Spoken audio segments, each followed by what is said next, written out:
Okay, so this is part 3 of the series on osteoporosis.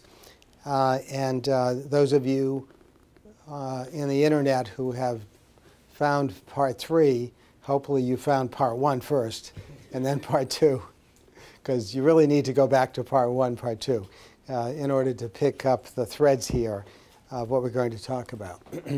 So we're going to talk about bisphosphonates for obvious reasons. They are the mainstay, the first-line agents, except in very special situations, for the treatment of osteoporosis. So they're very interesting compounds. On the top is pyrophosphate. And this is a simple structure of a bisphosphonate. And you'll see a major difference between pyrophosphate, which is a product of metabolism. We're making POP all the time. And these little molecules, the big difference is that the carbon atom is replacing the oxygen atom. Pyrophosphate is very rapidly metabolized by pyrophosphatases. Their half-life is very short. But pyrophosphates are anti-resorptives, but they don't last long. PCP compounds cannot be biodegraded. There is no enzyme except a unicellular algae in the Pacific that has figured a way of breaking the PCP bond. So bisphosphonates are forever and ever. The 2 hydrogen atoms off the carbon are replaced in the bisphosphonate class of drugs. One is always a hydroxyl group, and the other is an extension, which we're going to talk about. And these extensions on R2 make the bisphosphonates variable. There have been hundreds of bisphosphonates made over the years. And the differences virtually always relate to the configuration of the substituent R2 off the carbon atom. The PCP bond means that the body will eliminate bisphosphonates unchanged in the urine. That's the only way we get rid of bisphosphonates. So the extent to which they're going to go to a target organ is fine, but what doesn't go to the target organ will get excreted unchanged in the urine. All right. Now on the left are what we call simple bisphosphonates. And you see the substituent is chlorine atoms on the drug Zoledronic, which the Canadians know about, but we don't. I mean, I knew about dichlorobisphosphonate years and years ago when we were studying it in hyperparathyroidism. But dichloromethylene bisphosphonate is available in Europe and in, did you say it was a first-line bisphosphonate in Italy? For the surgeon, yes. Yeah. But we never had dichloro. The reason why dichlorobisphosphonate never was developed in the United States had to do with some interesting, in retrospect, coincidental appearances of 5 or 6 cases of leukemia in the context of developing this drug. And the company that was interested in dichloro in the United States looked at these 6 cases and they ran away. They said, can't deal with this. But how many years later? This is like 38 years later. I don't think there's been another case of leukemia. So it's an interesting, guilt by association, but this drug doesn't cause leukemia. But we don't have it in the US. Ibandronate we had and used for many, many years. Initially, it was the mainstay of treatment for Paget's disease of bone. Do you still have Ibandronate? No. And it's been replaced. We don't have Ibandronate anymore. But the drugs that really took over the analogs that took over, are shown here. And you'll notice that they all have a nitrogen substituent. Pamidronate is a free amine, as is alendronate, the difference being that there's a little bit of a longer chain, alendronate versus pamidronate. Risedronate has the pyridine ring with the nitrogen atom here, and zoledronic acid is a dinitro phenylamine. So these are empirically derived drugs. The trick that nitrogen made these drugs more potent led them to be the most promising.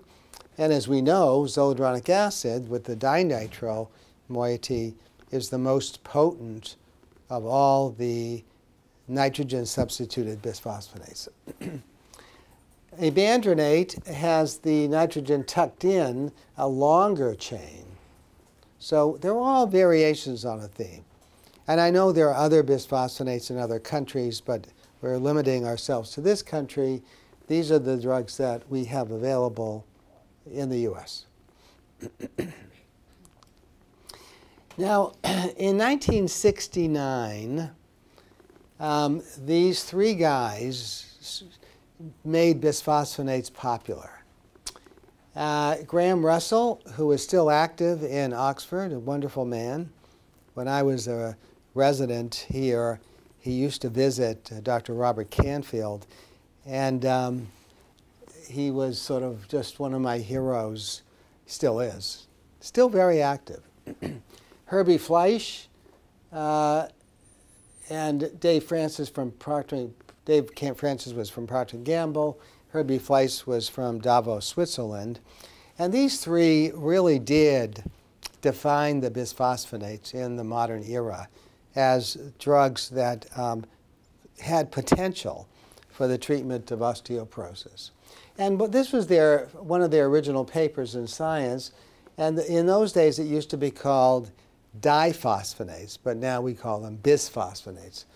The title of this paper was Diphosphonates Inhibit Hydroxyapatite Dissolution in Vitro and Bone Resorption in Tissue Culture and in Vivo. And this is the beginning of this paper. But the discussion in the end of this I thought was very prescient. They said, since diphosphonates appear to be relatively non-toxic, they might prove valuable in the treatment of osteoporosis and other human diseases that involve increased resorption of bone. This is 1969. Alendronate was approved, first bisphosphonate, alendronate, was approved in 1995. So you can see how far advanced these guys were in the thinking of the therapeutic application of what were interesting molecules. Now, later, we learned how these bisphosphonates work. And this is the famous mevalonate pathway. This is the cholesterol biosynthesis pathway. This is the way we make cholesterol. The bisphosphonates use the same pathway. The statins work way up here at HMG-CoA reductase. They block this pathway at the beginning. But the bisphosphonates work later in the pathway.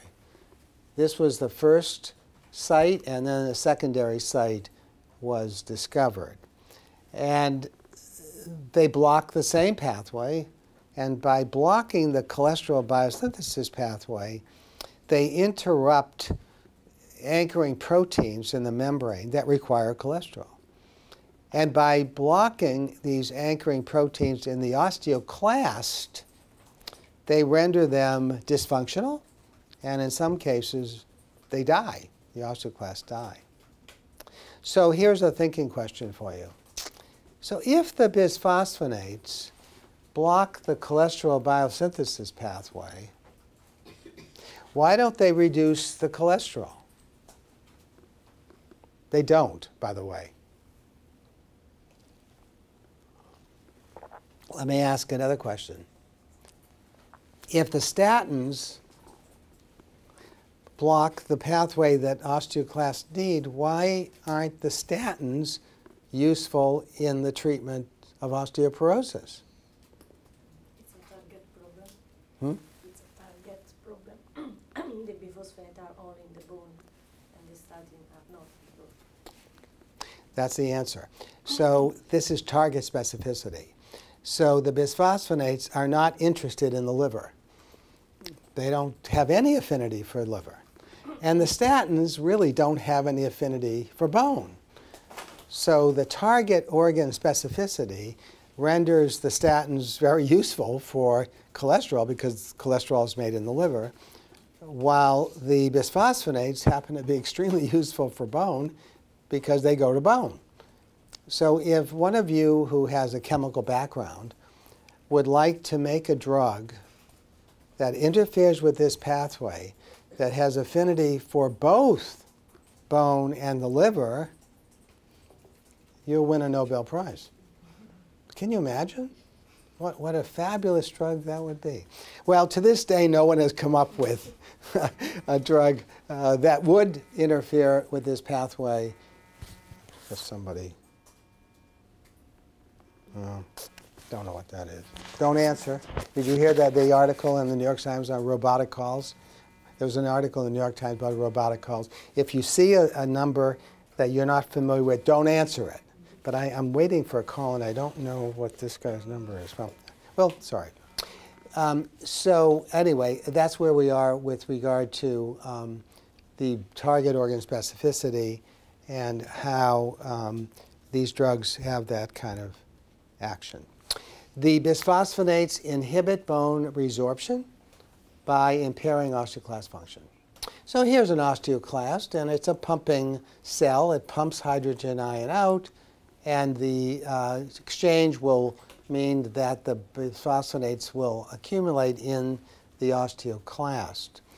The bisphosphonates coat the surface of bone, but primarily concentrate in areas of bone resorption. Some bisphosphonates that have tremendous affinity for bone, like zoledronic acid, will literally put a primer coat, a molecular coat, if you will, on the entire surface of bone. And then when a resorption surface is created, the bisphosphonate's right there, and it gets engulfed. One reason why zoledronic acid lives for a whole year, from the point of view of half-life, is that it's so tightly bound to mineral that it sticks for that period of time. But the resorption process is where the bisphosphonates become active, get engulfed by the osteoclast, and then it interferes with that metabolic pathway I mentioned. So this is kind of like the cycle. The bisphosphonates concentrate at sites of bone resorption. They get engulfed, and then they are causing the osteoclast to be dysfunctional. All right. Here are the big four: alendronate, ibandronate, risedronate, and zoledronic acid. As you know, ibandronate, alendronate, risedronate are oral agents. Ibandronate and zoledronic acid can be, ibandronate can be IV and oral, and zoledronic acid is given exclusively as an IV treatment. I mentioned that all the drugs approved for the treatment of osteoporosis are effective to reduce vertebral fractures. That's a given. So I'm not going to show you any data with regard to vertebral fracture efficacy. But it is important to think about non-vertebral fracture efficacy. And in this regard, alendronate, this is from one of the major clinical trials that led to the approval of alendronate, called FIT1, showed that there were clear, significant reductions in hip fracture and also significant reductions in forearm fractures. Why I say clear reductions, because clearly the confidence interval was less than 1, and the p-value was 0.047. It turns out that's very significant, right? You buy that. But if you look at the numbers, there were 22 cases of hip fracture in the placebo group and 11 cases, about 11, relative risk was 0.5, 11 in the treatment arm. If there had been one more fracture in the treatment arm or one fewer fracture in the placebo arm, that would not have been significant. So significance was achieved by a factor of one patient that pushed this statistical evaluation into the significant range. Very interesting, historically. And some people say, you know, it was a matter of one hip fracture that carried the day. It is true. It carried the day, but it carried the day. You can't quibble with it. That's the way it is. Okay. So this was alendronate. So we say alendronate reduces vertebral fractures, hip fractures specifically, and the forearm fractures, also non-vertebral fractures, became part of the evaluation. Now, with regard to risedronate, also showed reductions in bone hip fracture in a group of individuals who had low bone density, as well as another cohort who had low bone density and a prevalent vertebral fracture. And again, the data were highly significant in terms of reductions from placebo. Now, the story with Ibandronate is a little bit more complicated. This is a period, this is from the clinical trial called BONE, and 3-year trial. Most of these studies are 3 years. And if you look at 2 different dosing regimens, and I'm not going to go into the regimens because we don't use these regimens, but one was 2.5 milligrams daily, and the other one was, was a 20 milligram dosing that was intermittent. Anyway, it doesn't matter what exactly the treatment regimens were versus placebo. Out to 3 years, there was no difference in the incidence of non-vertebral fractures.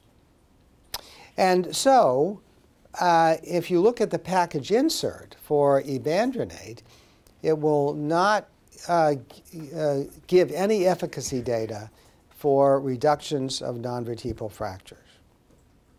And since we like to use drugs that are more globally active, not just vertebral fracture, of the bisphosphonates, Ibandronate is the one about which you may be not so excited, particularly if you're dealing with someone who is at risk for non-vertebral fractures. Their hip density t-score is -4, or their distal radius t-score is very low. Now, those who like Ibandronate will say, well, there was another analysis. And this is the other analysis. And this is what we call the slicing and dicing way you can look at clinical trial data. You can say, well, let's look at people who had femoral neck t-score less than -3. And looking at these 2 different regimens, in this higher risk group, would you see an effect of Ibandronate to reduce non-vertebral fractures? And in fact, in this daily dosing, but not the intermittent dosing, indeed, in those individuals whose femoral neck t-score was less than -3, it was apparently effective. So if we think the mechanism of the bisphosphonates are all relatively the same, then why would changing the subgroups make such a big difference in Well, that's an argument given to people who say, you know, it probably works. They work the same. They have the same mechanism. And yeah, maybe there were nuances of difference in the clinical trial. Maybe the cohorts were not at the same risk, and that's a point. And furthermore, look at this post hoc analysis. These people at high risk for fracture clearly had effective drug. And there's nothing wrong with that argument, except that you don't have any data. Now, you're going to say, well, this is data. Okay, it is data, but it's post hoc. The difference between post hoc and ad hoc, so when you set up a trial, you set up all your questions at the beginning. And the FDA wants to know what's your endpoint, primary, secondary, and what questions, what are you addressing this study for? And that's what we call ad hoc. And your power, you power for your primary endpoint. You may power for your secondary endpoint. And whatever the data are the data. When you do a post hoc analysis, you say, hey, I wonder. Let's take the t-score -1, -1.5, -2, -2.5 down the line. That's what this study did. And when they got to -3, this is where they found the difference. When they looked at the femoral neck t-score -2.5, they didn't. So that's okay. And I'm not saying that this isn't right. But the FDA would say, okay, this is very interesting. Now why don't you do the study? Design the study again.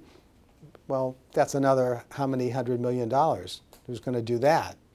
So that's where we are with Ibandronate. And Emery, you are perfectly entitled to say, look, it's okay. I see we don't have the data. It's a good drug. I can give 150 milligram once a month. Easy. I'm going to go for it. That's fine. If you have that view, that's fine. But I'm just giving you the underlying data that you either want to rely on or not. Okay, so zoledronic acid, once a year administration intravenously. In this study, it was given over a 15-minute period of time. The study was called Horizon. And here are the authors of this paper that was published about 10 years ago. Like all these studies, it was extremely well designed with a placebo-controlled, double-blind, again, 3 years, fairly large number of women, international. The infusion was zoledronic acid 5 milligrams versus an infusion of placebo, that is vehicle. They all got supplemental calcium and vitamin D, and these were the follow-ups. There were primary endpoints of new morphometric vertebral fractures.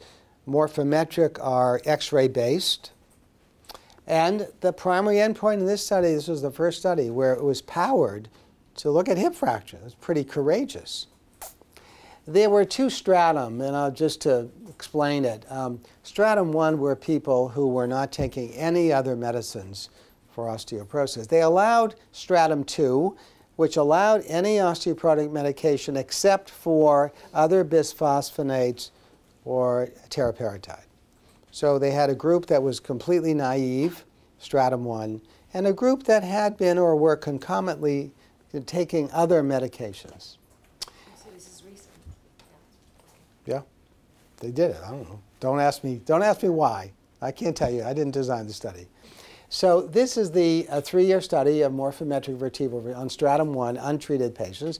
And you can see as early as 1 year, although the endpoint, the primary endpoint was 3 years, but as early as 1 year, they're seeing reductions in vertebral fractures. And the data are even more and more impressive. And when you get to 2 years and 3 years, there's a 70% reduction in relative risk of vertebral fracture. So further, looking at the Reclast, the reduction in clinical vertebral on the left and non-vertebral on the right. Again, these are Kaplan-Meier curves with the zoledronic acid arm in the orange and the placebo in the white. And the relative risk reduction is 77% of clinical vertebral fractures and 25% for non-vertebral. So here's a question for you. You may be getting a sense by now that the vertebral fracture is always an endpoint, and the data always seem to show a greater effect at vertebral sites than at hip or non-vertebral. Even though there may be significance, like 25% reduction is significant, it's much less in terms of relative risk reduction than vertebral. So any thoughts about why do we always see this? Always see a greater effect of these drugs, not just the bisphosphonates, but for all the drugs, on vert as opposed to non-vert.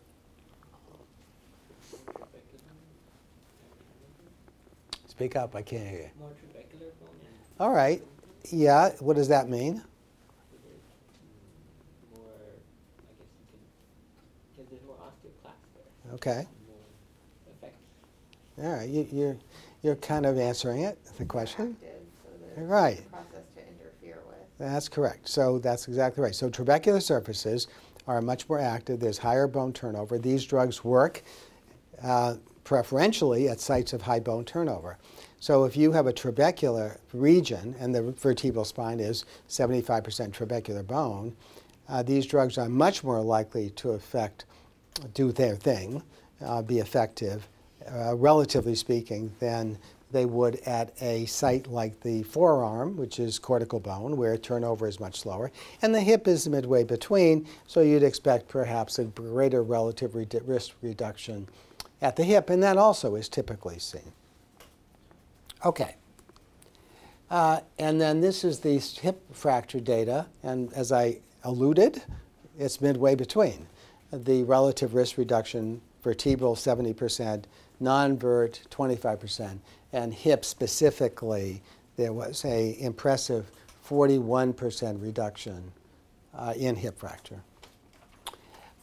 And the bone density, which is a secondary endpoint, you see a modest but significant increase as lumbar spine.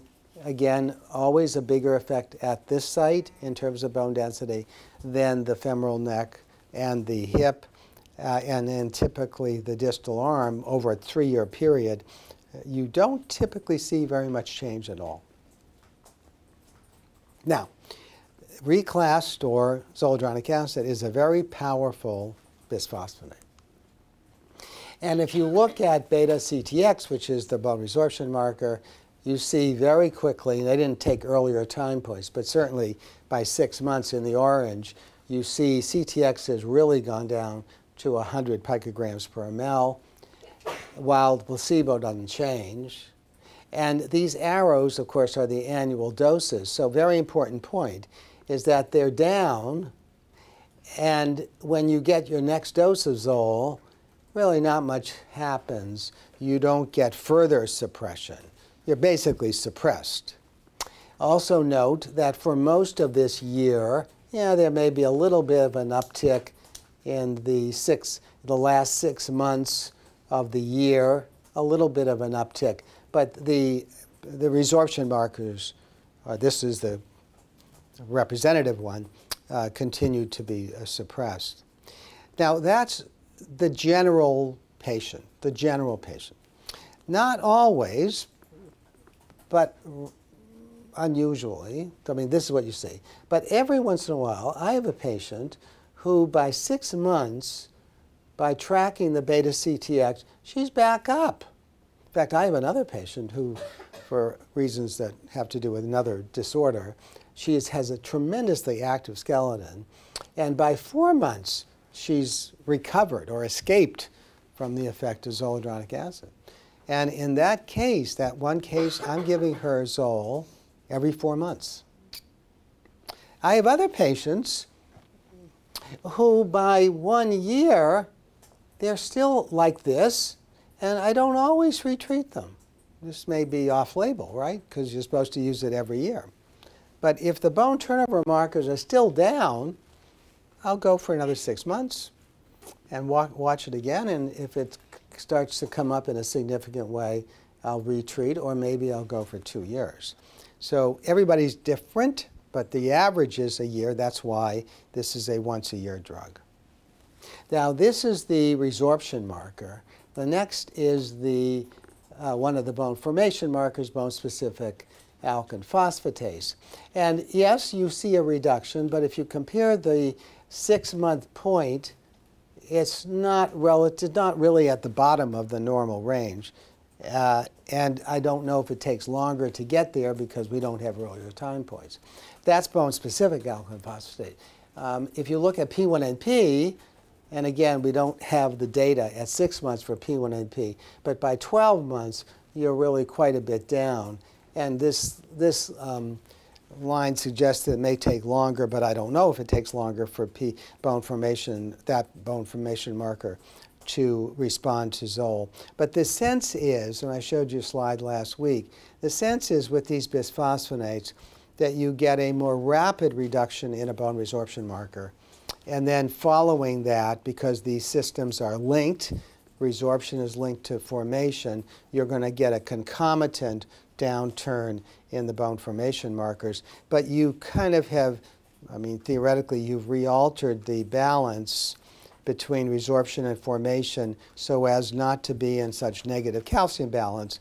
You're filling those resorption lacunae to a greater extent by virtue of the more profound effect of these drugs on bone resorption than on bone formation.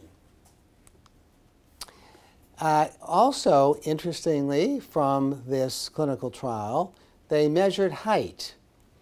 And over this 3-year period, the group that got zoledronic acid lost less height as they were measured by a stadiometer than the placebo group, 4.2 millimeters versus 7 millimeters. That's kind of an interesting endpoint.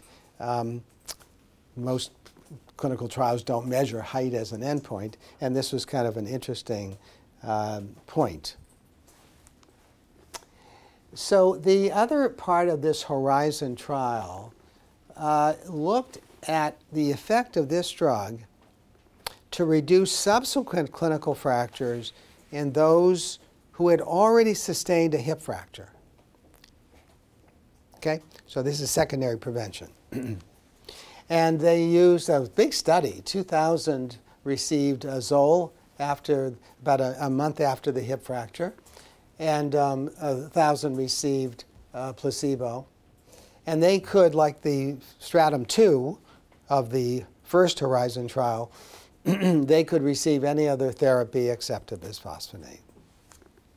And what they showed in these people who had already had a hip fracture, the overall clinical fracture incidence was lower in the group that got Zol, 8.6% versus 14%. Clinical vertebral fracture reduction was also significantly lower in those who got zoledronic acid. The hip fracture data, that is prevention of a second hip fracture, was not significantly different. But what fell out of this study was very interesting, was a 28% reduction in mortality risk. And we know how life-threatening a hip fracture can be.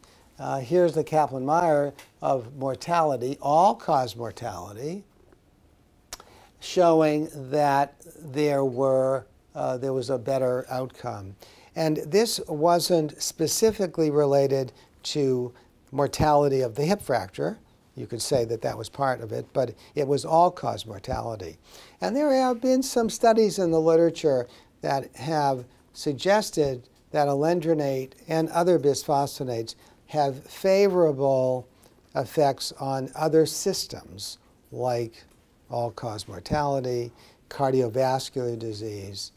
And just hold that thought, because tomorrow we're going to talk about another drug in which this becomes quite important. I don't know why these people seem to live longer, but it's an interesting point. Now, have you used zoledronic acid? Have all of you used it? You're familiar with the drug? Okay. And your patients tell you, doctor, what's going to happen to me? What I've read is that I'm going to have a flu-like syndrome, I'm going to have arthralgias, myalgias, backache, headache, fever. I don't want this drug.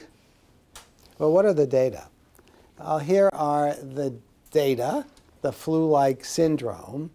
And you'll notice that this is divided into the 3 years, First year, you see most of the trouble, if it's going to occur.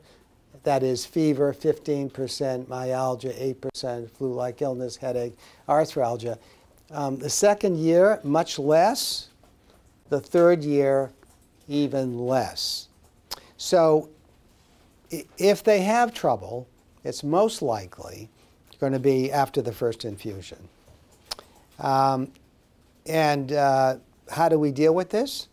I use extra strength Tylenol. I give it to them 3 times a day before, the day of, and the day after. And that mitigates these effects by about 50%. So I do this. I do it after the first, that is during the first infusion. I typically don't in years 2 and 3 unless they've had trouble. And if they have trouble, I continue to use Tylenol. This is very transient. It usually bothers patients for a day or 2. They feel like they're getting the flu and it goes away. But not always. We've had to hospitalize, I think, since the drug was approved 10 years ago, I think we've had 1 or 2 people who have had to be hospitalized because this sort of disabling flu-like syndrome. Have you had patients who have had real troubles, or, yeah? And what did you do? They hated me, but we just consult. We usually consult them before. So we tell them like this might feel really bad, and then they develop the symptoms, but like 3 days later it went away. And the patient was also undergoing chemotherapy, so they were not happy with infusion, but after that we told them like next year they're not going to have it. Right. Sometimes they'll say, "Doctor, thank you, but I'm not going to come back for next year." I've had a couple of patients say, "That's it. I've had it with this drug. Yeah, you tell me and you show me, and this is the second year is going to be much better, but I don't want to ever experience this again." So I've had some patients who have sort of, they haven't fired me, but they've told me that I need to use another drug. Okay, we'll go with that. You can't force them. All right, now, this drug has an absolute contraindication for renal dysfunction. And if the creatinine clearance, or the eGFR, is less than 35 cc's a minute, you do not use this drug. The bisphosphonates in general have a relative contraindication if the creatinine clearance is under 30 cc's a minute. Relative contraindication. But this drug, you don't use it if the clearance is under 35 cc's a minute. Despite, with that having been said, in the clinical trial, there was no difference in the change in creatinine clearance. Everybody lost some renal function over this period of time. The average age of these people was like, I don't know, in the 70s. But there was no difference between placebo and the drug arm. But theoretically, an intravenous bisphosphonate will complex calcium and other divalent cations and be cleared by the kidney, because that's how we get rid of bisphosphonates. The 15-minute infusion is rather quick, and so that sort of bolus infusion in people who have modest renal insufficiency could make things worse. In patients in whom you're concerned, or if the clearance is 40 or 50, many of us will give a much longer infusion rate. So we'll instruct the infusion center to infuse over 30 minutes or over 45 minutes. And there's no problem with that. The drug's equally efficacious, whether you give it in a short 15 minutes or not. Now, in the zoledronic acid trial, and this is the only one of the bisphosphonates trial, was there an issue with atrial fibrillation? And atrial fibrillation defined as a serious adverse event, not as an AE. Okay? Do you know the difference between an SAE and an AE? Serious adverse event versus an adverse event. You need to know this. A serious adverse event is an event that is associated with death, is associated with hospitalization, is associated with prolonged hospitalization. Those are the major definitions of an SAE. An AE is anything that happens untoward in the course of a clinical trial.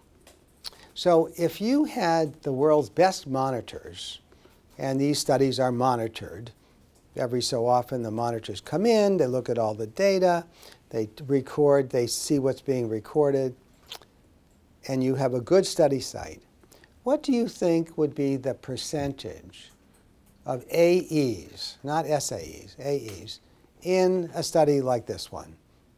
Of all the 8,000 patients had zoledronic acid or placebo, and they were monitored at the intervals. They come, the internal coordinators ask questions, how'd you do since I last saw you, and this and that. And 3 years later, what do you think in a beautifully run clinical trial, what do you think the percentage of subjects who reported an AE, what should that be? 100%. How much? 100. Perfect. Perfect. Yeah, because you can't go through life in 3 years without something happening. And what is that? I stubbed my toe. That's an AE. I have a twitch. I developed a twitch for a day yesterday. That's an AE. I had a cold. That is an AE, okay? So that doesn't mean too much, except that the clinical trial was run very well. If you see a clinical trial with AEs of 60%, I'm really concerned. They didn't really do a good job capturing AEs.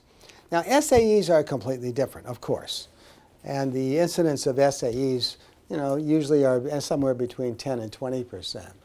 And a specific SAE, in this case atrial fibrillation, occurred in 1.3% of those who took drug versus 0.4%.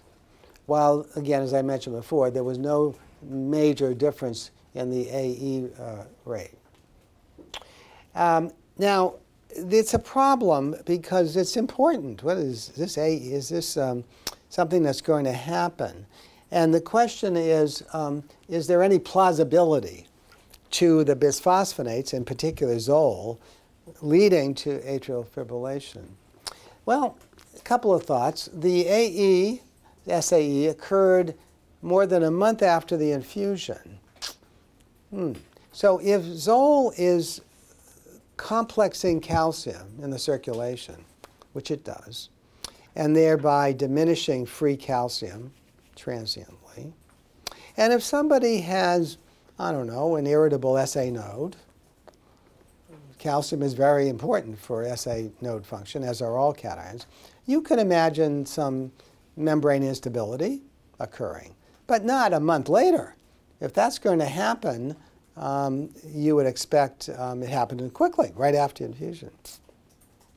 Well, suppose the SA area has a fleck of calcium,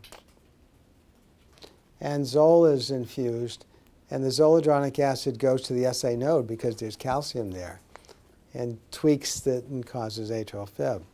Well, yeah, that's theoretically possible, but that hasn't ever been shown. Moreover, no other studies with zoledronic acid, and there have been a lot of studies used in cancer to prevent metastases, Paget's disease, the Horizon trial. This hasn't been seen.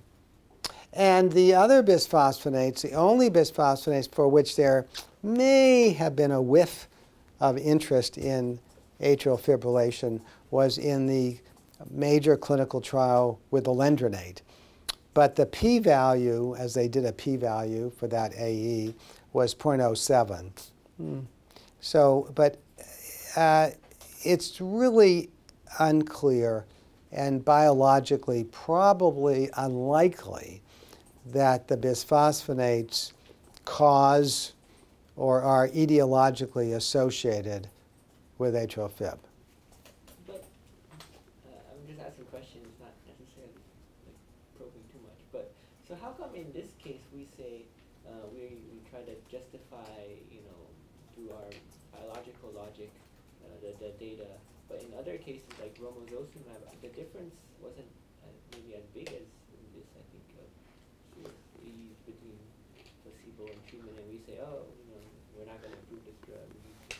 We'll get there. You're jumping the gun.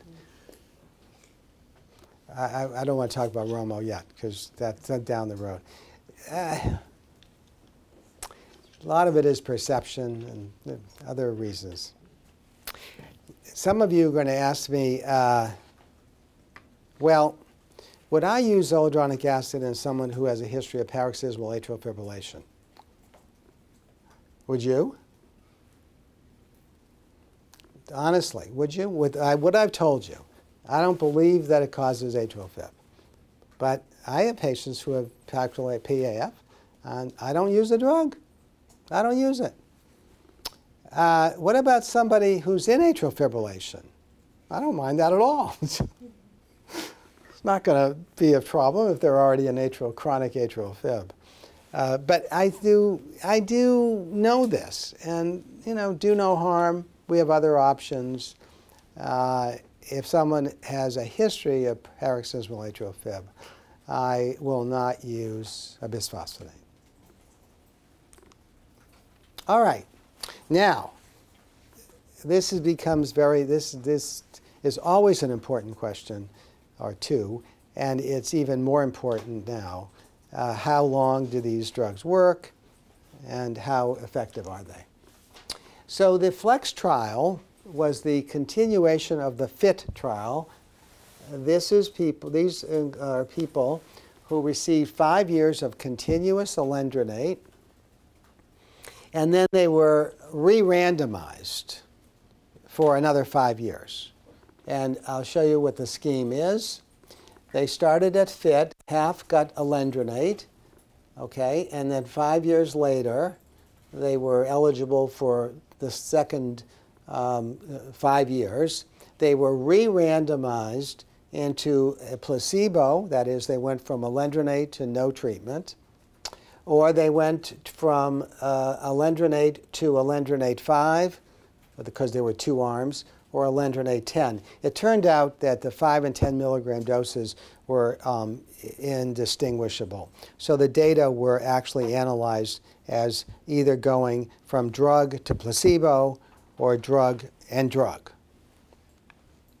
The lumbar spine density over the next 5 years really hung up pretty well in the group that went on to placebo, as it did, obviously, in the group that got alendronate for another 5 years.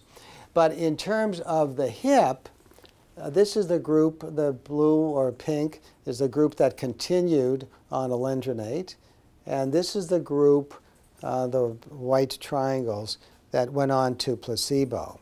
And you can see that hip density really does not just drift, it really does tend to get back down to baseline over the next 5 years. So when people say these drugs last a long time, they do. And bone density hangs up there. Well, if you look at a site like the lumbar spine, that is generally true, but not true at the hip. Can you repeat that statement? Sorry. So were you saying that at the spine, they were able to keep that bone? That's right. So at the spine, 5 years later, the group that got placebo, no more treatment, or continued on alendronate, looked almost the same. This group, same group, looking at the hip, the drug group, alendronate, hey, they were able to maintain their bone density pretty well. But the group that went on to placebo, they didn't maintain those gains very well. And you can see that. Now, again, looking at another endpoint was the cumulative incidence of clinical vertebral fractures over 10 years. And the yellow is the group that got 10 years of alendronate. And in the white, the group that got only 5 years and then 5 years of placebo. And there's a significant difference between the group that got continuous alendronate treatment versus the group that stopped. Now, this was true only for clinical vertebral fractures, as shown on the left. But if you looked at X-ray-based vertebral fractures, not just the clinical event, but morphometric fractures, there was no difference. And if you looked at non-vertebral fractures, there was no difference. So stopping or not stopping didn't make any difference with regard to the X-ray-based vertebral fracture, non-vertebral fractures, only the clinical fractures. And some people say, well, then it's okay to stop because there's no difference between these two. But if you consider clinical vertebral fractures to be important, 1/3 of vertebral fractures are clinical fractures. Clinical fractures are a big deal. It's no fun to have a clinical vertebral fracture. And you might say, well, look, if I stop, and I have good reason for stopping, I am putting my patients at some risk for having an event, a clinical vertebral fracture. And Schwartz then did a post hoc analysis to look further at this group with specific reference to those non-vertebral fractures. And she was able to show that if the T-score of the femoral neck was less than -2.5, there was a 50% reduction in relative risk of non-vertebral fractures with confidence intervals that are less than 1, while the T-score that was better than -2.5, there was no difference. So Anne suggests, but it's post hoc, that in those who are at great risk, that is, femoral neck T-score is much lower, there may be a reason for continuing alendronate beyond the reduction in clinical vertebral fractures, maybe protecting individuals from non-vertebral fractures.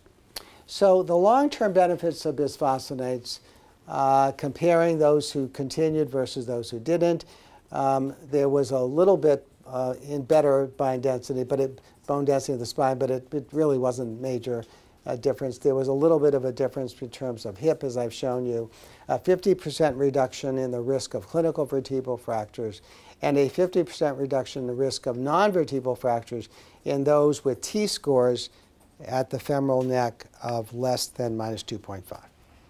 So that is the data we have for long-term use of alendronate out to 10 years. Now, we have data for zoledronic acid. And the data are not as long because they work this way. This was the core study of zoledronic acid was 3 years. And then the group that got zoledronic acid was re-randomized to a group that got placebo or a group that continued on Zol. And this now is known as Z3, that is standing for 3 years of zoledronic acid, P3, standing for 3 years of placebo, or Z6, which reflects 6 years of zoledronic acid. In terms of femoral neck density, we showed that rather impressive decline in the group that went on to placebo after alendronate. This group drifts down a little bit after stopping Zol, a little bit, while the group that continued on zoledronic acid maintained the femoral neck a little bit better, and there was a little bit of a difference that was, bless you, that was statistically significant.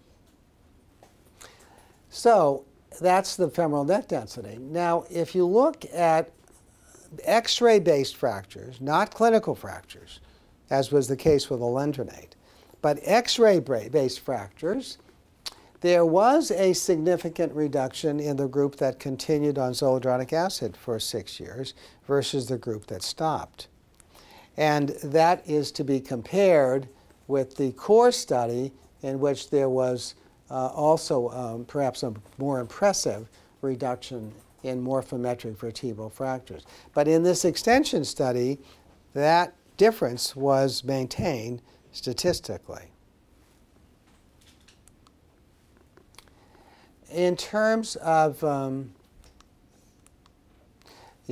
clinical vertebral fractures, which was significantly affected by continuing alendronate, there was no difference with regard to zoledronic acid. And similarly, if you look at nonvertebral fractures, the core study did show a 25% reduction, but in this extension study, there was no difference. So there are nuances of difference between the alendronate long-term study and the zoledronic acid long-term study. On the one hand, there was a maintained efficacy to reduce clinical vertebral fractures. That was the alendronate. In terms of zoledronic acid, there was a maintained efficacy to reduce morphometric vertebral fractures. So one way of looking at this would say for sustained efficacy at all sites, bisphosphonate therapy would have to be maintained, but adverse events related to long-term use requires qualification of this point and a discussion of when to stop and when to start. So here's a case to discuss. Ken Sag and Bob Adler and Steve Harris, we were on a program together, and we were asked to talk about this patient. 75-year-old white woman treated for 5 years with alendronate because of osteoporosis, as determined by t-score of -3.2 in the lumbar spine. She had a T11 compression fracture, which occurred while she was lifting a bag of groceries. Her bone density at the total hip femoral neck, -2.5, -2.8, no estrogen, no smoking, and no excessive alcohol. She has a history of a left-sided breast cancer status post bilateral mastectomies, not on aromatase inhibitor therapy, and did not receive external radiotherapy.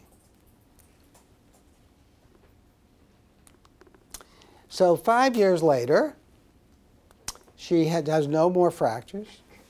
Her bone density has improved in the lumbar spine to by 6%. The total hip, 3%. So she's now up to -2.6 and -2.5. Femoral neck has not changed. Her bone turnover markers are low. Osteocalcin, 7 nanograms per ml, CTX 60 picograms per ml. She is concerned about the terrible side effects of bisphosphonate and wants your advice about continuing or stopping. So we asked the question at this National Osteoporosis Foundation meeting of the audience, what would you do? And before I tell you what they said they would do, I'd like to get your views. How many of you would then move to Zol? Any takers? No takers, okay. How many of you would continue alendronate? No? Yeah, maybe? Reasonable? So-so? Right. Switch to DMAB? I was there. I think that was the... You were there? Oh, my God. All right, good memory.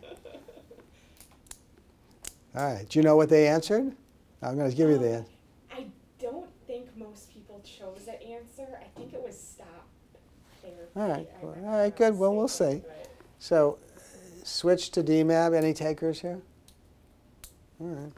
How about starting teriparatide? Nobody wants to do anything. Okay. You guys are negative. All right. Stop. All right. I'm getting more interest in stopping. And just be... The answer of the... I'm going to... Well, there's no... B, but the correct answer is B. Yeah, you guys, you know everything. How do you know the answer? All right. I'll tell you what these people may not be right. You know, this is what they... Nobody wanted Zol. Nobody wanted to continue alendronate. 40% wanted to switch to DMAB. 40% wanted to start teriparatide, and only 17% wanted to stop all therapy. So I think the reason why nobody wanted to stop was, yeah, she had done well, no fractures. Her T-scores had improved, but she was still quite a bit low. And I think that was the driving thinking here. Not this. This isn't the kind of patient I would stop. DMAB, sort of an interesting decision. Bone turnover markers are very low. Not sure I would have gone for that, but because DMAB is going to, no, knock your socks off, and it's pretty low anyway. But teriparatide, I don't know. You know, she has done pretty well. If you were going to start teriparatide, I would have started it before. That would have been my first line. You could have argued that. This seems reasonable. I would have continued this alendronate. I would have wanted her to stay on therapy. She did well on alendronate. So I like that. And Zol, you know, I would, for the same reason I wouldn't have used denosumab, I'm not sure I would go for Zol. So there's no right answer. This is just, what would you do? What was your answer? What were you going to do? Well, if I remember correctly, at that talk when this was presented, I think the idea of switching to DMAB was more favorable just because of the treat to target idea, that because her T-score was still at like -2.5, -2.6 with DMAB, you could potentially get more BMD gain versus continuing alendronate, and it's most likely just going to plateau out the BMD. Yeah, and in fact, the switch study, which has been done, where there's a well-published paper that went from alendronate to denosumab, and there you do get further gains, while if you continued on alendronate, you may not, probably wouldn't get further gains after the period. So that may have been a driving reason for switching. Anyway, it does get into this discussion of target. Where do you want to go with these drugs? And treatment to target is important. It's an interesting discussion we're having. How long to treat? And here are some comments. You're going to treat somebody for hypertension, and the systolic goes from 220, it's pretty high, to 190. Patients responded. What do you do next? No way you're going to stop treatment. You're probably going to add to the regimen. You have a patient with diabetes. The A1C drops from bad control from 12 to 10. Patient has responded. What are you going to do next? You're not going to stop. You're going to probably do more. But we are discussing when to stop treatment in people who continue to need treatment. If treatment of osteoporosis increases the T-score from -3.9 to -3.2, the patient has responded. And it's clearly higher than the least significant change. Because of that, it's going to be about an 8 to 10% improvement. What do you do next? And we have a discussion about whether to stop. Now, the reason why we're having a discussion of when to stop is safety. And you know the class warnings about the bisphosphonates. There is a class warning with regard to upper GI symptoms for the oral bisphosphonates. The intravenous bisphosphonates do not cause stomach trouble. But I've had patients who have told me, doctor, I'm not going to take zoledronic acid because it's going to hurt my stomach. Their perception is that all the bisphosphonates can cause GI irritation. In fact, the clinical trials have not confirmed this point. Nevertheless, by our real-world experience, we do see people who have esophagitis or gastritis or whatever, symptoms of same. And so there is a class warning. There's a class warning of infrequent bone, joint, or muscle pain. It has occurred. It's extremely unusual. I'm not talking about the influenza-like symptoms, which we know much more than the muscle pain syndrome. And it can occur with oral bisphosphonates, but it's much more likely to occur after IV. Osteonecrosis of the jaw and atypical fractures of the subtrochanteric region of the femur. So here's the problem of perception. They cause the stomach to hurt. They cause the jaw to fall out.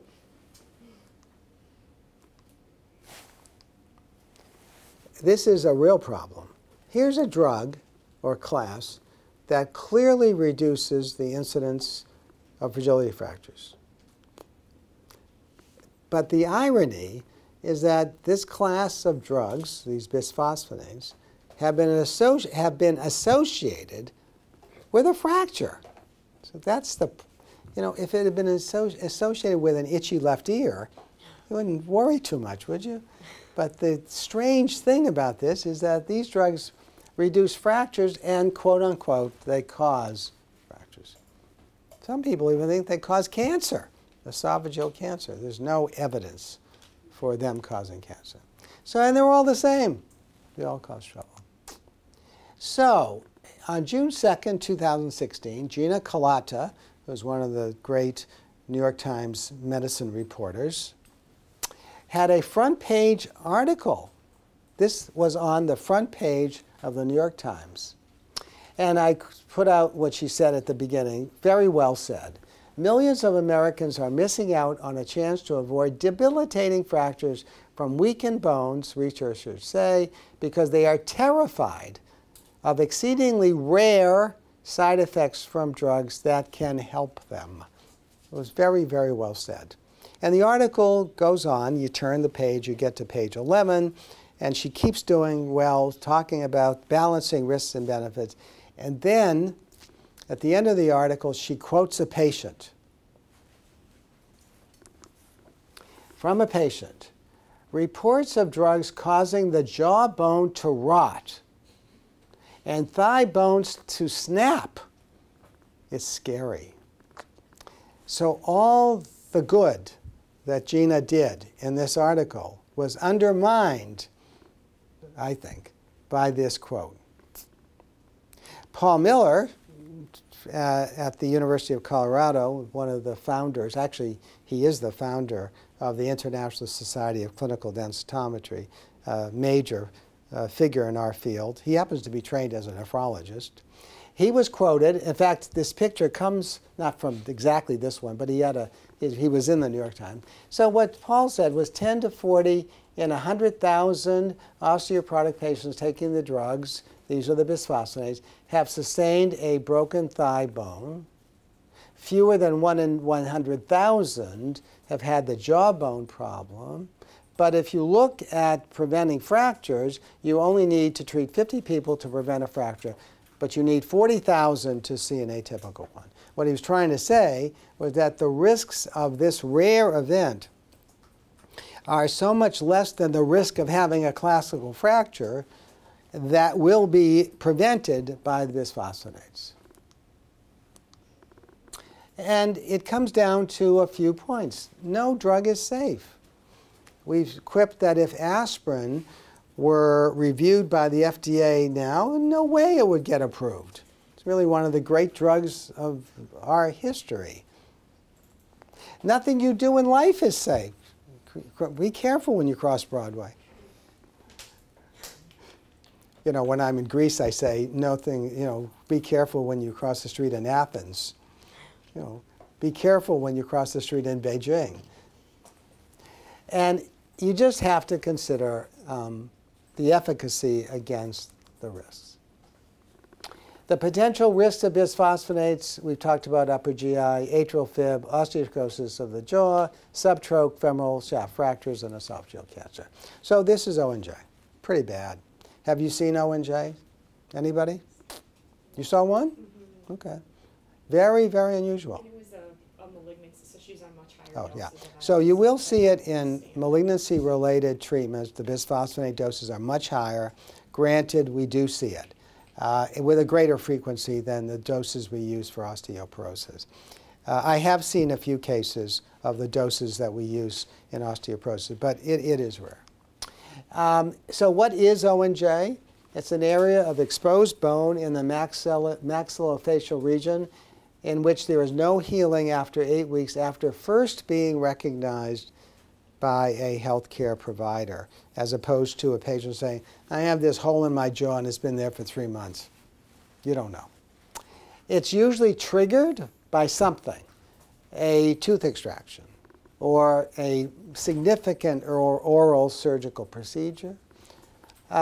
Patients who have irritable jaws or gums, people who have severe periodontitis, sorry about that, can get it. People with diabetes are at risk for ONJ. Sometimes it's actually not symptomatic, it's asymptomatic, and it's almost always there's an infection associated with this. And some people think that really it's an osteomyelitis that is related to whatever's going on in the mouth and not related to the bisphosphonates at all. But it has been reported for sure. And the risk for O&J is anywhere from 1 in 10,000 to 1 in 250,000. Now, in order to put that into perspective, because it's very hard to grasp what is 1 in 100, what is 1 in 250,000. This is a useful comparator. This is osteoporotic people, risk of these events per 100,000 people per year. So the risk of any fragility fracture is 2,600. The risk of a hip fracture per year is 387.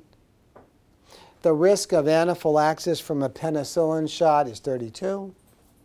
The risk of death from a motor vehicle accident is 11. The risk of death from murder is 6. The O&J risk is 0.7, which is the same as your risk of getting killed by a lightning strike in New Mexico. New Mexico is the state where we have the highest incidence of lightning strikes. And I say to my patients, let's put this into perspective. Are you worried about getting hit by lightning? And the answer is no. But my patients will say, yeah, but doctor, if I get hit, it's 100%. True, true, but it's really unlikely. And this is true. Now, another way of looking at this, 72-year-old woman with a femoral neck T-square minus 2.9, a maternal history of hip fracture, 10-year probabilities of these adverse events. Well, her fracture risk is 30% if she's not treated.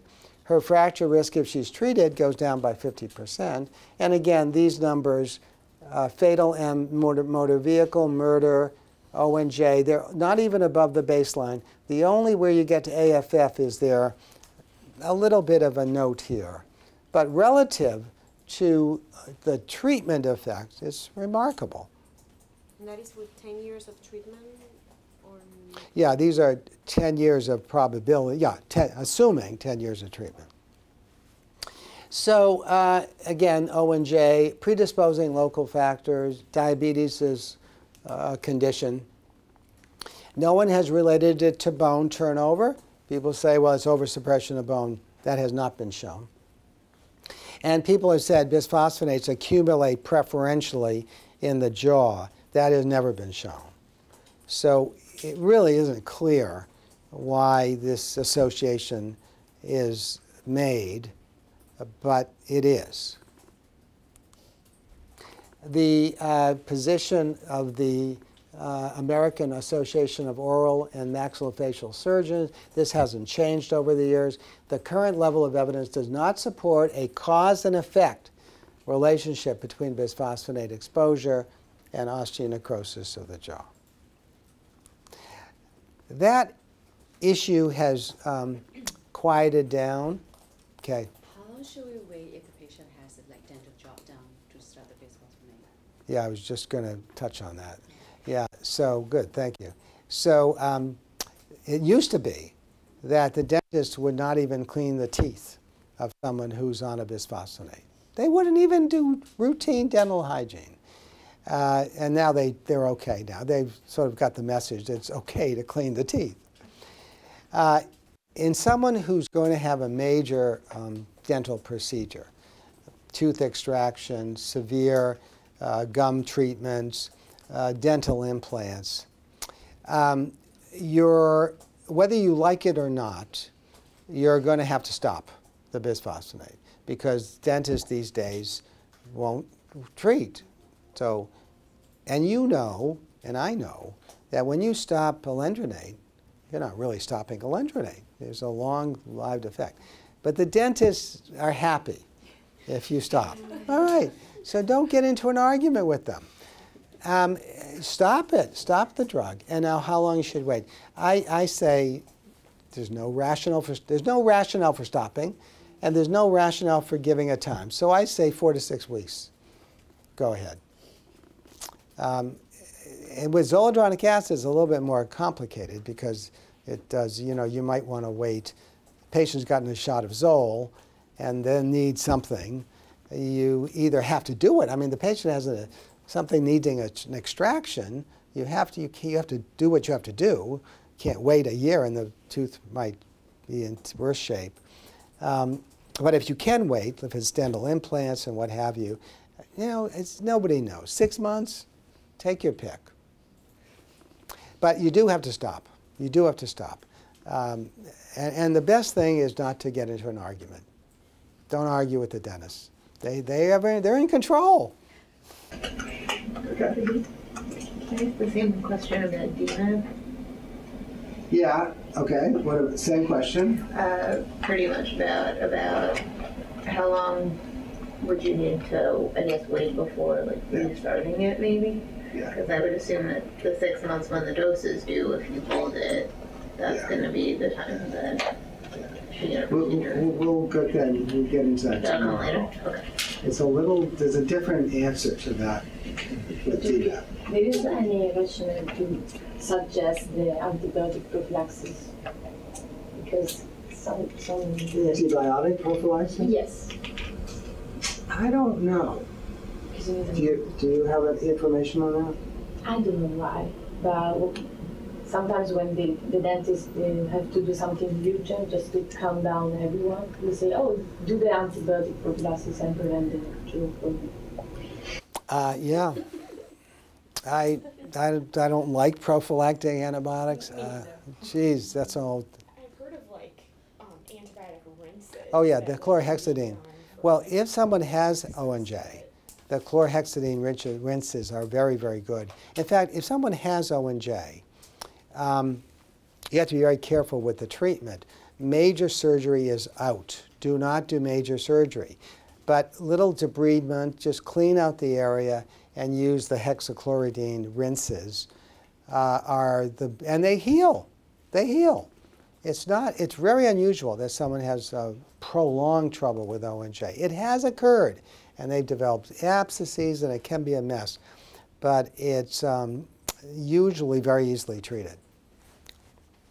Now, yeah. Can I switch the question a little bit? So if patient has a big dental procedure and then comes to the office, how long after I can start a biphosphonate? Yeah, I would wait until they're healed. So if they've had a dental extraction, wait until it's epithelialized. The healing, make sure that the healing has taken place. Maybe not completely, but it's, and the dentist will say, the wound is closed, it's covered, epithelialized, and at that point I would go. I wouldn't worry about complete healing, but as long as the tissue is covered. Okay, so this is the other big deal in terms of adverse events, atypical femoral shaft fractures. Dr. Shane has been a major figure in the task forces, 2 task forces that the ASBMR has convened. This was first reported by Clarita Odvina, and I point this out only for historical reasons. Nobody knows this. It's kind of the trivia that you don't have to remember.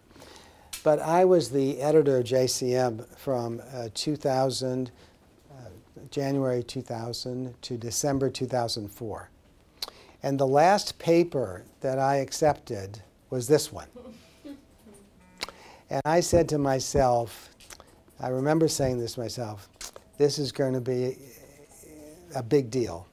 I knew it. And paper went back and forth for 9 months. Nobody liked it. They said this can't be true. The paper's not well written. This is anecdotal, on. And I finally took the editorial prerogative and I said, I don't care what you think, we've got to publish this paper. And the rest is history, right? associated with long-term alendronate or other bisphosphonate and also DMAB. Many of individuals, this was the old idea, not so much anymore, they were taking another anti-resorptive or another drug that might affect bone metabolism. Biopsy, often these people have no double labels, suggesting that bone turnover is suppressed, but not always. Not always at all. The most recent thinking about this is that they're probably stress or insufficiency fractures. The BPs then accumulate at these sites that are trying to heal, and they impair healing, and they propagate. There is often a periosteal stress reaction. Yes, it can be higher risk as we consider long-term use, but absolute risk is always very low. And there are some data to suggest that when you stop the bisphosphonates, the risk of atypical fractures falls rather quickly. Dr. B, so is that suggesting that because you had a stress fracture, the patients that start bisphosphonating later in life, like when they have very weak bones, are more susceptible to this? I don't know. There's another way of thinking about this, and that is the biomechanics of fracture propagation. Stress fractures are little discontinuities in the cortex. And these people, that propagates throughout the entire leg. That's why you get these chalk stick fractures. The prevention of stress fractures from becoming big fractures is thought to be represented by the heterogeneity of stress lines in the cortex. The little crack occurs, but it meets a better micro piece of bone and can't keep going. It has to go off in this direction, that direction. You never really get a true fault line because of the way bone is constructed. The bisphosphonate, long-term use of bisphosphonate, homogenizes that milieu so that the stress fracture can begin, and it doesn't get stopped. It can propagate right through to the other side of the cortex. And there are some bone biopsies that have suggested that that may be the case.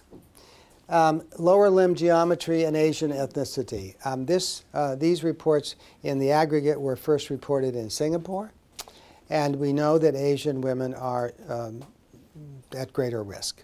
And it's very interesting. Asian women, the geometry of bone, both the thigh and the tibia, tends to be outwardly configured.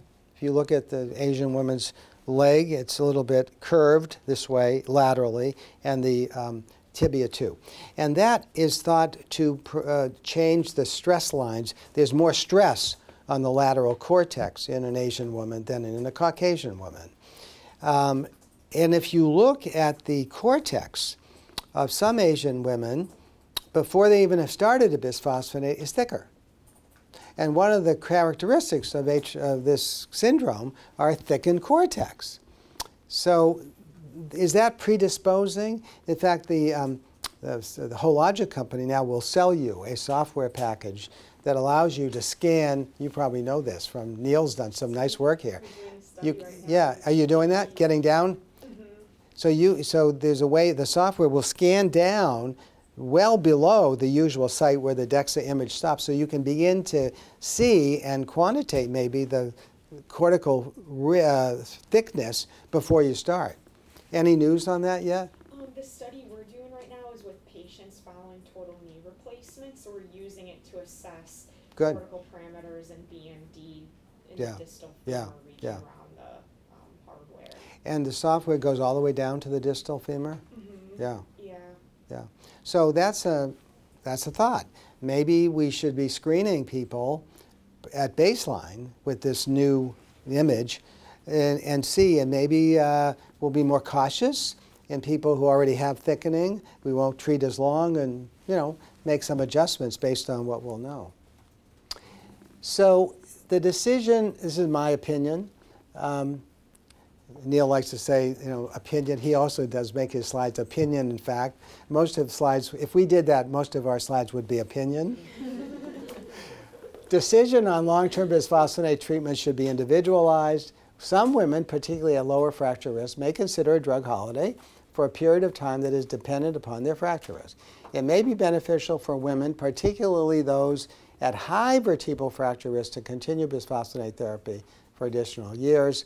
And bone turnover markers may be helpful to determine whether to stop and when to restart. The evidence from trials show that long-term treatment with bisphosphonates reduces the risk of fracture. We've gone over that. The potential serious harms have not been shown to be real or causally related. If they are real, they're uncommon. And if the harms are real, the benefits far outweigh the risk for women with osteoporosis most of the time. This is sort of reasonable. You need to put what we've talked about into context. All these bisphosphonates reduce fracture risk, but particularly the three that we've spoken about in detail at all sites. These are rare events, and the bisphosphonates cause more good than harm. But our challenges are major to emphasize the importance of osteoporosis and to put this discussion in the right context. Having said that, the news is not good. So here are data that show a progressive reduction in hip fracture rates up until a point. The association of increased use of DEXA up to a point, along with the increased diagnosis of osteoporosis up to a point. And the point is 2009. And in 2009, there was a 90-second clip on ABC. Diane Sawyer was the anchor person. And she reported a new side effect of bisphosphonates. And she showed a figure of the atypical femoral fracture. She interviewed some medical doctors, the news doctors, and some of the not news doctors. And the point of the article was to say these drugs are more dangerous than safe. And there was a huge downturn. This may not seem like a lot, but a huge downturn in the use of DEXA, a downturn in the diagnosis of osteoporosis, a downturn, and continues to this day, in the use of these drugs to treat osteoporosis. And with a little bit of a lag now, that progressive reduction in hip fractures is not being seen, but rather we've seen a plateauing, and there may be now an uptick that's occurring as a result of the fact that we're not diagnosing this disease. We're not diagnosing it because we're not using DEXA. The reason why we're not using DEXA is not related to that discussion of Diane Sawyer, but the Medicare mandates to reduce reimbursement for DEXA. And you cannot, a doctor in a private office cannot make DEXA cost effective. They can't even pay the rent with the reimbursement in New York, which is now $43. Medicare reimbursement is $43. And New York is a high income site. Some other cities or states have even lower. So hospital-based DEXA is not doing well either, but office-based DEXA is dying. And many of the offices have just gotten rid of their DEXA machines. So that's one reason why the use of DEXA has dropped. The reason why we, and you're going to have a demonstration tomorrow, we have 4 DEXA machines, 3 Hologics, 1 GE Lunar, and we have the HRPQCT. The only reason why we can keep running 4 DEXA machines isn't so much the volume of patients. We have a pretty good volume, but it's our research. So our research DEXAs account for about 30% of our total volume. And reimbursement for research DEXA is much higher because they're negotiated rates with the research funders, and the NIH pays a much higher rate for DEXA testing. So if you can subsidize the clinical income with research income, you can keep a DEXA unit like, or a suite like ours, which is academic-based, you can keep them going. What's the reimbursement for DEXA in Roma? How much do you get paid for doing a DEXA? How many? 40 euro. 40 euros? So it's different. So if you do it public, the ticket is 35 euro. Private is like 70, 80. Less than that. Mm? Yeah. Yeah. So it's a little, well, about the same. Not too different. Yeah. All right. So let us move on to a discussion of denosumab. And I showed this slide last week. This is that famous cytokine called rank ligand, primarily coming from the osteocyte, stimulating the osteoclast development and also directly stimulating the activity of the osteoclast. The 400 million years of evolution, or however long this has been going on, as rank ligand was appearing on the scene, so appeared was these little green things called, they're the decoy receptor called osteoprotogerin. So osteoprotogerin is very important because it helps to control rank ligand. By binding to rank ligand, it prevents rank ligand from finding its receptor, called rank, on the osteoclast precursor or on the mature osteoclast. And some people feel that part of the pathogenesis of osteoporosis is the balance between how much rank ligand we have circulating and how much OPG we have. Well, this was known, but actually relatively recently. And the thinking was, well, if OPG is preventing rank ligand from getting to osteoclast, maybe OPG would be a good treatment for osteoporosis. Seemed reasonable. And it was tried initially, but there were issues with regard to side effects and tolerance that then led to a discontinuation of even further thinking about OPG. But of course, what happened was the human IgG antibody was made called denosumab, which is like OPG. It specifically binds rank ligand, and by binding rank ligand, just like OPG, it prevents osteoclast from the rank ligand from getting to the osteoclasts. That's the thinking, the mechanism of how denosumab would work. It's a human antibody. A lot of my patients say, well, doctor, I'm going to have a reaction to it. It's an antibody. My body's not going to like it. And I say, well, your body doesn't distinguish denosumab from any other antibody you make. It is another one, your armamentarium of antibodies that are circulating in us all the time. This becomes another one of them. Even though your body didn't make it, your body cannot distinguish it from whatever else it makes because it is a pure human IgG antibody. The major clinical trials called Freedom, a very famous trial, randomized placebo control, comparing 60 milligrams of DMAB, which is the dose we use, every 6 months, or placebo, in this case, every 6 months, 3 years, supplemental D and calcium. Endpoint, as we learned, new vertebral fractures after 36 months, with secondary endpoints being non-vert and hip. 8,000 postmenopausal women, age 72. Baseline T-scores were minus 2.8 at the lumbar spine, minus 1.9, minus 2.2 at the hip regions. 23% had prevalent vertebral fractures, and a good percentage of these patients completed the study. And here are the data in one graph. New vertebral fractures down by 68%, hip fractures down by 40%, and non-fractures down by 20%, all significantly different from placebo.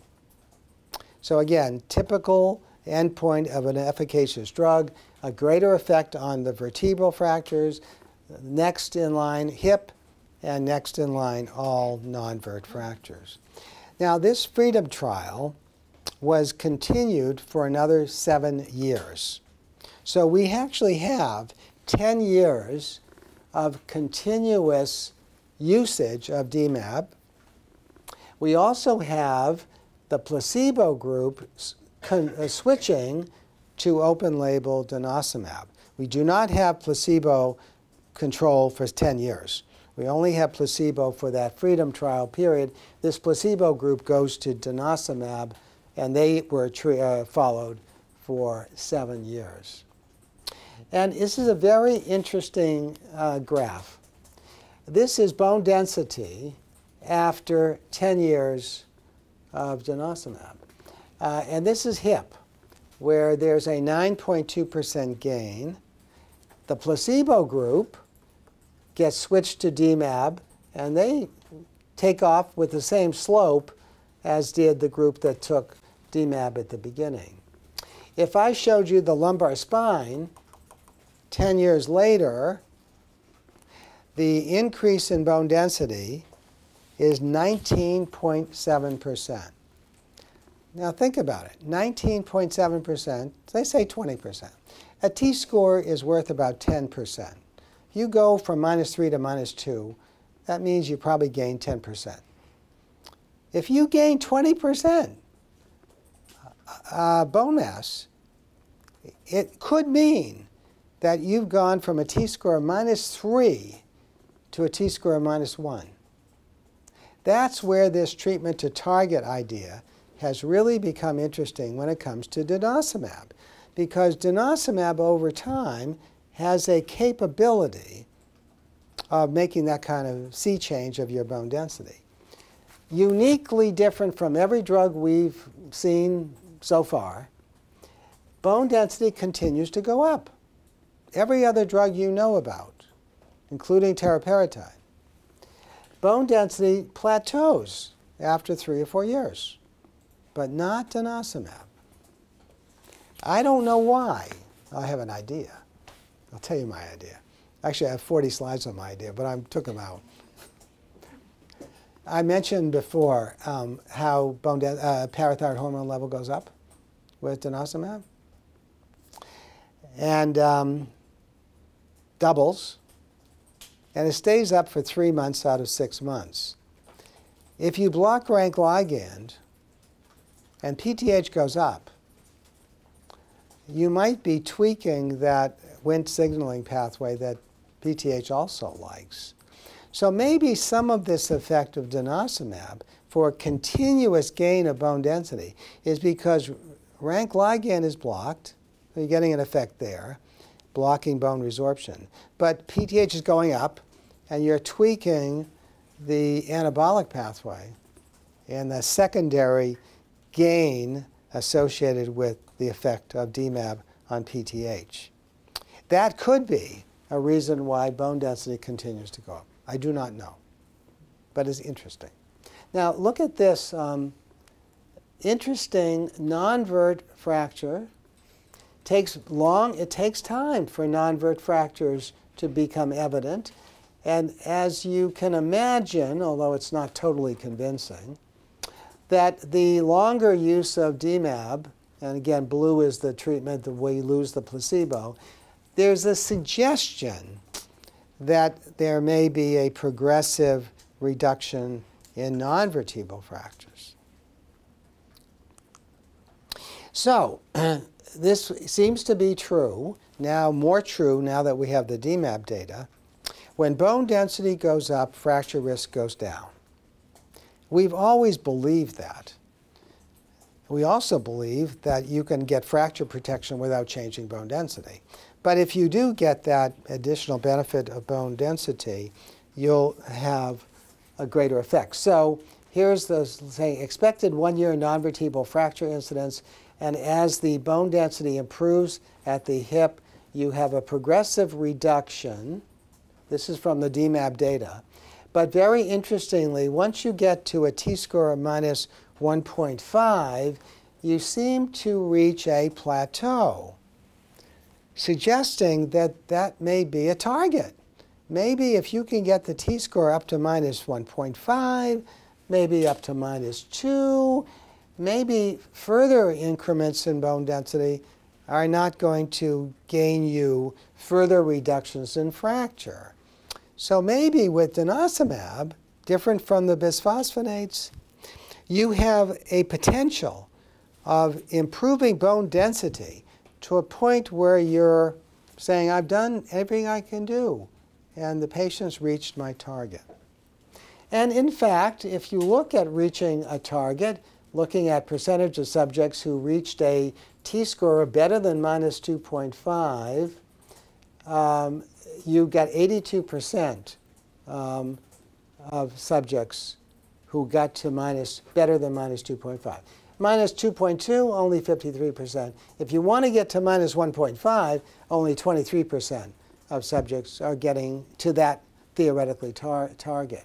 If you look at only total hip, that's both lumbar spine and total hip, the data look better. So you can, 57% of this cohort got to a t-score of greater than minus 1.5 if you use only the total hip as your measurement site. So that's amazing. You can get the total hip to minus 1.5 in over half of the subjects who are treated. So maybe we don't want minus 1.5. Maybe we're going to say we want to get to minus 2.5. That may be a target. Now, speaking, I think your comment, Jill, was getting to this one. Very interesting phenomenon.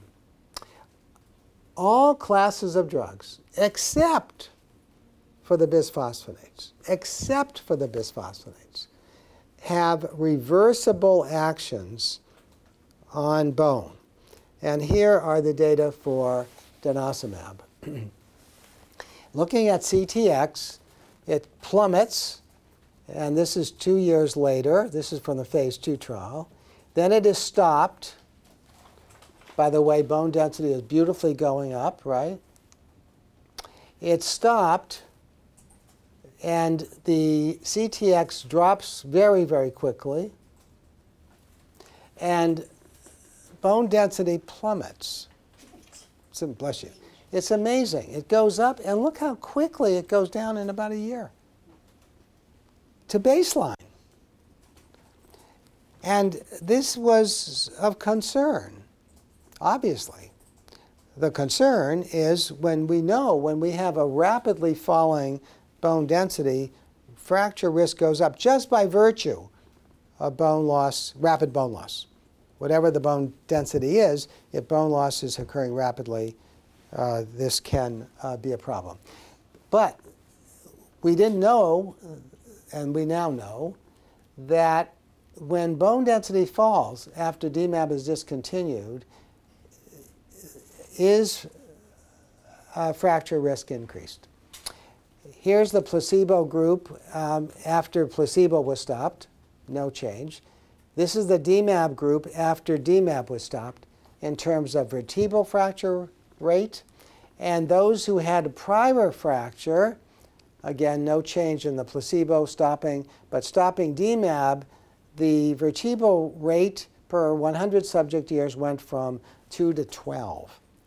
So when you stop denosumab, not just bone density falls, but those with prior vertebral fractures or who otherwise are at high risk should, oh, I'm sorry, this was the conclusion. Those who are at high risk should continue treatment. Those who discontinue drugs should be transitioned to another therapy. So following on this, there was an editorial written by Dr. Michael McClung, and he wrote on by title, "Cancel the Drug Holiday." You have to cancel it. You cannot give people on denosumab a drug holiday. So what are we going to do? Well, this is a dilemma. It's a dilemma. All right, some of you, so we're inclined to keep it going. I am. Great drug. How about 3 years, 4 years, 5 years? Patient is close to the target. You're almost there, wherever that target is. How about giving a a shot of zoledronic acid. Intravenous zoledronic acid for a year, consolidate your gains, and then that's it. And that has been the mindset. Did Dr. Cosman talk about this? Did she tell you about the latest data? No? The latest data is showing that it doesn't do a great job. Okay. Yeah, so there isn't such protection as we thought. Although, what else are we going to do? I mean, I think I still like the idea of zoledronic acid. You don't have bone density doesn't plummet the way it does if you stopped cold turkey, but it doesn't maintain bone density as well as it did. Did Felicia have other ideas? By the way, haven't talked to Felicia recently. She loved the idea of going from denosumab to intravenous zoledronic acid. Does she still say that's what we should do? I think she mentioned that maybe we are stopping the osteoclast too aggressively. So maybe giving the first dose of denosumab, waiting a year, checking the resorption markers, see if they are starting to increase, and then reassess if they need a second dose, or like the doses, maybe reassess if you are at least starting to have some osteoclast or some bone resorption. This is after zoledronic acid. Like, you give the first dose, and I think she said before the second dose, to measure bone markers to see. I understand. Yeah. No, I understand. She's saying give a first dose and then track that course and then give a second dose depending on what you see. Because maybe it's the excessive bone resorption that at the end is not very good. Well, that's very reasonable, and that's what I would do also. I still would follow with zoledronic acid, but not plan for the next dose until I see whether or not they're recovering. And maybe they'll stay down for a long time. She mentioned too, otherwise, like just putting them on oral Alendronate right after, because you don't have to worry about what is the optimal timing of giving that IV zoledronic acid following demyelin. Yeah, that's reasonable. If they will tolerate it. Yeah. Dr. B, what about patients that we've started, like that have end-stage renal disease or steroid patients that, and if they go into like a low turnover state and you put them on Prolia, then what do you do? Right. Well, these are people, you mean, with real significant renal disease. You put them on denosumab? Yeah. Yeah. You know, if they have adynamic bone, I'm not going to use denosumab, even if you could. So, but you're saying people who have reasonable bone turnover, you put them on DMAB, now you've suppressed bone. Yeah, I don't know the reversibility of that. That's a good question. Whether those people are going to behave just like these people, I don't know. And it's the same thing in the steroid population, because sometimes you catch them in the beginning and you can give an anti-resorptive. Yeah. But eventually they're going to go into a low turnover state, and then I'm not sure what to do if I put them on Prolia and their bone turnover markers are now suppressed. Do I keep going with Prolia, or do I kind of, I don't know. These are not, there's no answer to what to do. I mean, these are dilemmas, what we're dealing with. I can't answer that. I don't know. So would you just not start them in those cases because we don't have answers on what to do? Well, I mean,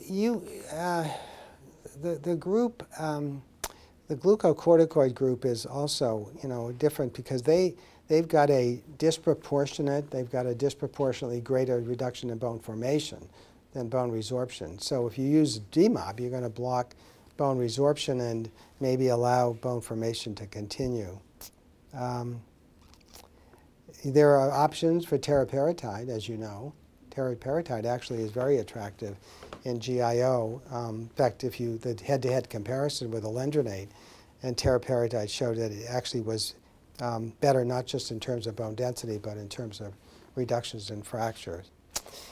I don't know. I can't answer. Each patient is different as to how you would deal with it.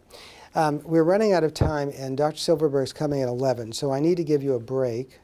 I do believe she's coming at 11. We will finish up. I have a few. I knew this was going to happen because we're not finished. We only have I'm almost finished. We only have 6 more slides to go, but I think I need to give you a break, and I don't want to keep Shawnee. So why don't you take a 5-minute break, and then Shawnee will come, and I will see you. I guess I won't see you until, I'll see you at 4 o'clock if I finish my patients by 4, and then I'll see you tomorrow at 9. Thank you. Okay?